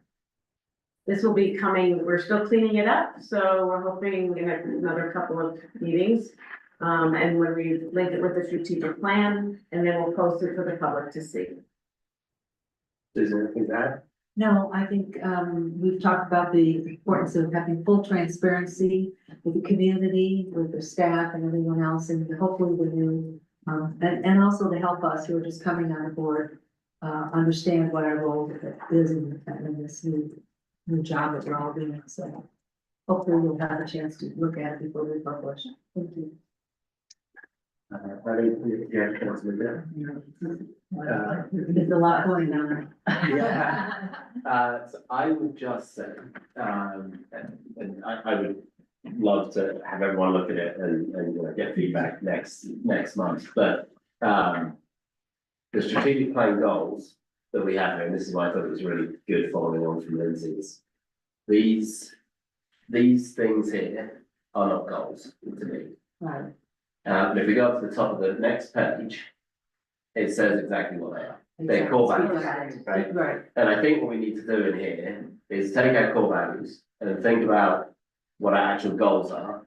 And then we need to position the core values as core values. And then we need to have strategic goals that feed into the plan. Yes, and they need to be measurable goals so that we all understand or, you know, what the goal stands for and if we are achieving it. And I think that's a piece that still remains a little bit unclear to people, so. Yes, agreed. More discussion. And that was feedback from OLAG, in our strategic plan, we have a lot of goals, but they're not necessarily SMART goals. Right, So what's your metric? exactly. It has to be measurable. Yes. As measured by. Yeah, and we probably have too many things. That's the other thing. If we could focus on 3 or 4 things, make it clear. So every teacher, I don't want to say bedside, but every teacher in the classroom understands it, knows what we're doing, can speak to it, talk to parents about it. So it's a living, breathing document. Absolutely agree. And I think this is so far ahead of what we had before. I mean, it's half the length. That's true. It clearly outlines the relative roles between the board and the operational leadership, which I think is really important because that has got blurred over the past few years, and we need to unblur that and get back to the right roles. The only other thing I had on this, can you scroll down a couple of pages? Stop. So at this point, avoid discussions between outside meetings where 2 or more members. But I'm not sure this is correct, right? And if we go down to page, I think it's 17, we actually have something that directly conflicts with it. Yes.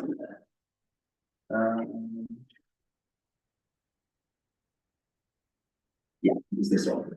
Up to 3 board members can get together to discuss the topic. I think that one is wrong.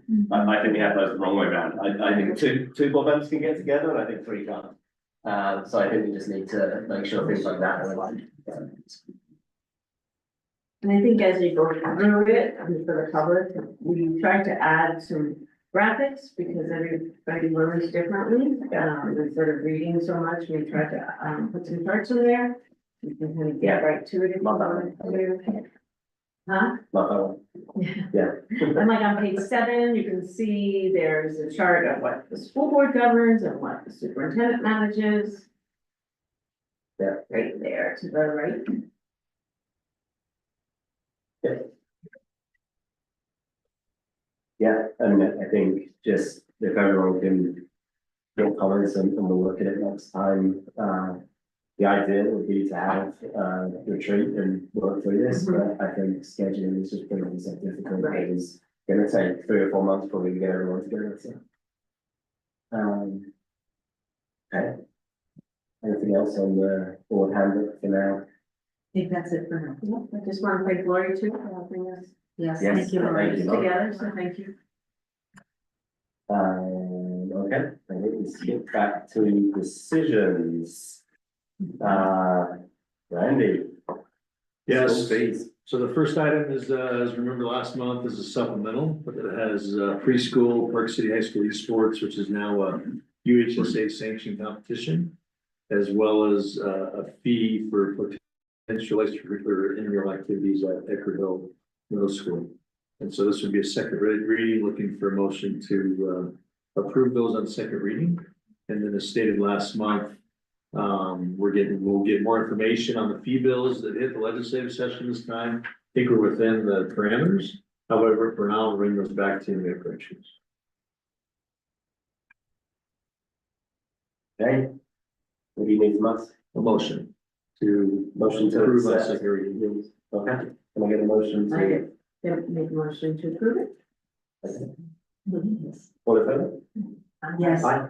Aye. And then Randy, tell me what we need to do for 8.02. Yeah, so sale of district property, so the board has decided to sell the home that the previous superintendent lived in. As the Board of Education has decided to sell the home property, which it owns. And it's located in Jeremy Ranch and has been listed to, and the board has listed the home for open offers. We need to make a motion that the Board of Education accept a recently contracted offer on the home, which is greater than the asking price. The details of the offer will be disclosed once the closing is complete. Need a motion and a second. I need to accept that. Second. Is that just a straight all in favor? Or is it- Yes. All in favor? Aye. Yeah, that's done. Yeah. Moving on. Yes, moving along, capital outlay. Well, so you have before you, what we're looking at for the FY 26, and I apologize, I already found a typo, not the FY 25, it's the FY 26 capital budget. Moving forward, usually come bring that early to the board before the budget's posted June 1st. Because there are long lead items and some things that need to get done once the kids are out of school that falls within this fiscal year. So just to go over the revenues real quick, where we're coming from, we have our capital local levy that's through property tax with some anticipated growth. The local levy is the same amount that's budgeted for this year, so we're not doing any tax increases in capital outlay. And then you can see some interest. We do transfer $1 million from the operations fund into capital. That's been a practice for quite a while. And then with the new principal and interest for the 38 million in bonds we just sold, we've committed 750,000 out of fund balance each year for the first 10 years on that. So that's the 750 representing. Where's that money going? There's a technology budget of 1.1 million, and the least revenue bond payment you can see is 4.6 million. Part of that will be paid out of operations. As we're doing a little bit of a switch to our bond interest payments, a little more than that. But we're moving our repair budgets, which is in operations, to capital, which is where it really belongs. So you can see the capital out request 5.8 million, along with an allocation for some school furniture at 80,000 as needed. That's not dictated ahead of time, that's on an as needed basis. So the 5.8 million, you can see on the second page of that document. Todd Hansen is here this evening. Todd has been very an integral part of the capital outlay requests and worked with all the different schools and departments as to what the top needs are. So you can see the ones that are prioritized for the current funding, which is the 5.8 million, that also at the very top item, the district-wide repairs. That's the shift we're doing from operations to capital, and shifting some expenses back to operations. So it's in that zero situation. The items that have in the account or in the column next to the dollar amount, you can see, for example, cap 90, cap 91, cap 92. Those items right there, which total $3 million, we asked for the permission from the board to start spending some of those in the current year. And then what we ultimately do is whatever we spend out of that, the next year that budget is the last, right? Because it hits our fund balance. But those are those long lead items that we have to start contracting with now. All in all, probably most of it's not done by July. It just gives us the opportunity to start before July and issue those POs needed and do those RFPs that are needed for that. The next group in order, you can see the projects next in line. Those are the things that if there's additional funding available, maybe this year our expenditures in capital are less than we anticipated, or our revenues are more, then we have some extra funds. These will be the next projects that go, not necessarily in priority order. So we're requesting the approval on the capital budget for FY 26 as stated. So buildings and grounds and technology can start through these processes and start adding the things they need there. Any questions? I have a question about the athletic project. With the tariff situation, can they go back on that bid that they've given us? I think it was 38 million to charge us more. Is that once it's signed, if they're locked in? Yeah, so nothing's been signed for the full 38 million at this point. The Hogan contract is supposed to be on the agenda tonight. We don't quite have it massaged out. We do have the architect contract, of course, and our owner's representative. What'll happen is once that goes out to bid, the plans will be done here pretty quick. Once that goes out to bid, then we'll see what the bids come in. And if we exceed that 38 million, then we do what we call value engineering. We'll go back through and say, hey, maybe we can't have this or can't have that. If it gets to the point where there's nothing we can cut, we'll come back to the board and say, what's the direction you want to go in? So right now, I mean, the 38 million has been committed because we've sold bonds and we're closing next week. But at the same time, we have some latitude in that dollar amount with what's going on. So right now, I mean, one of the biggest costs is the turf that's going in on all the different fields. And we've been working closely with the same company that really does their state contract. They do most of the work, and right now on that piece of it, the tariffs haven't affected us. So it's kind of a day-to-day thing, right, as we get through it. So we'll adjust as needed. I have a question about maybe talking about the locker room at Ecker and the other things, the room changes and new office spaces, was that not covered in when they redid those? No, this is in a different part of the building. They've got some counselors, different things, we had to split some offices up. I'm looking, right where you come out of the main office across the hall, there's some aluminum frames and glass in there. We're gonna split those up to make room for that, and then we need to divide one classroom, with just sheetrock in a wall. Gives the counselors all in the same area and instead of separating them, they're all in that one.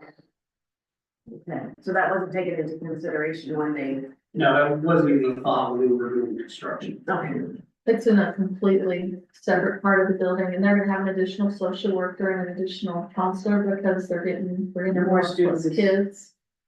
So trying to create private office space so those individuals can be one-on-one with students. And then the audio also for the high school in Ecker, is that the older part of the building? Yes.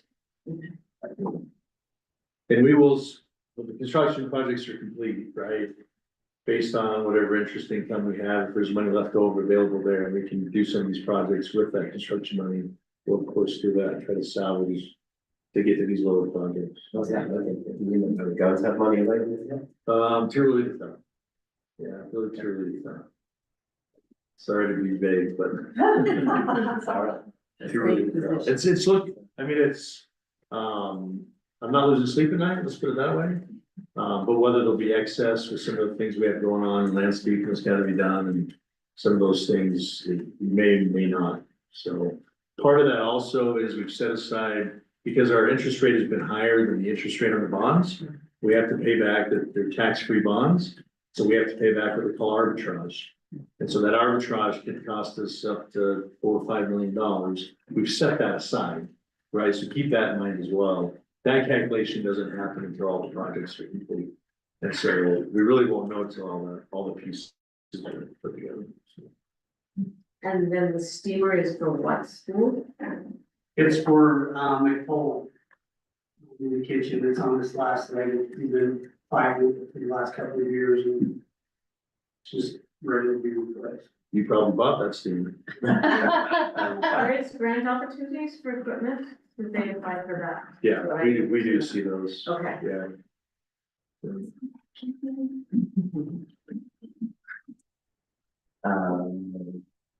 One thought, Sue's really brought up the athletics project. Can we make sure we proactively get time with the Lucky John bands? And one of the, I know, let's not wait for them to come to us on that, is what I'm saying. Well, I'd like to plant trees and stuff, I have to wait till the project's done. I understand. I understand. I just want to make sure, yeah. We're gonna accommodate them the best we can. Yeah, You know, yeah. kind of, yeah. I think there's a lot of questions that they have, and you know, some of them I think we can answer. You know, why did we make the decision we made, and all those kind of things. I think talking through some of that with them will help. And if they have to come to us to chase things, it's just going to increase the antagonist. Just like that's actually. And I'm happy to be a sacrificial lamb for them to yell at if I need to. So are you needing us to say, go ahead for those capital improvements? yeah, so just be a motion to approve the FY26 capital budget. Is it a full then budget or just to approve the 3 million that you need up front to start working? You could do either one. Yeah, you can really do either one. This will come to you again in June, right, for an adoption as well. And so, yeah. Can I get a motion to approve the full 2026? To accept the 2026 estimate. I second. In favor? Aye. Thank you. Thank you. Thanks for sticking it out. That's a big part of getting to work. I'd have something to do now next year. Job security. All right, let's see. Policies for discussion, and that covers policy 7055 jury duty, policy 9080, graduation requirements, policy 10020, attendance, and policy 10050, student dress code. And a word for my son, who will be grateful that I did not push for school uniform.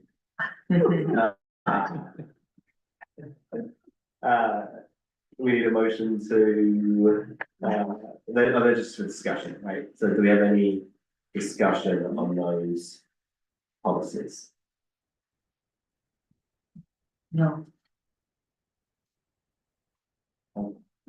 I can see interest in it. Okay. We What else do do have we to need? have a policy, we do have to have a motion to post. No, okay, can I get a motion to post, those 4 policies? And motion to post those policies. All in favor? Aye. And then we have 4 policies for adoption. Policy 4030, time and effort. Policy 7075, 12 months staff hours. Policy 10010, student enrollment. Policy 11000, family education rights and privacy. I think we have the motion first, right? And then we'll talk about them. Is that the right order? I think. Sure. Can I get a motion to adopt said policies? I move that we adopt said policies. Great. Second. Second. Okay, do you have any discussion on those policies? For any times. Or everybody else? I have not received any comments on these. Anything? Everyone just excited to get out of there? Already reviewed. Yeah, nice try. Okay, all in favor? Aye. All right, was there anything else we were supposed to cover today? Was that it? I think that's it. Great, can I get a motion to adjourn until the next regular session on May 20th, pending anything else to be discussed? Motion. To adjourn? To adjourn. Great. All second. All in favor? Aye. Great.